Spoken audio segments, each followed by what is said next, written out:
how to create shortcuts in Snapchat. This is what I will show you in this how-to video. So first open your Snapchat application, then just click any snap.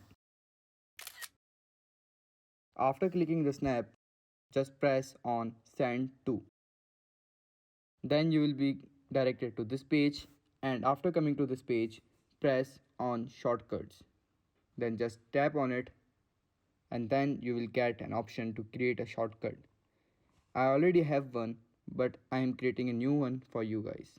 Then select the people you want to share your snap to, and now keep any name of your shortcut. Then just tap on create shortcut. Now your shortcut has been created. And now our shortcuts will be available on the top left. Just tap on any of the shortcut you want to go for and click on select. Now your snap is directly sent to the people you added in shortcut. So subscribe to this channel for more how to videos like this.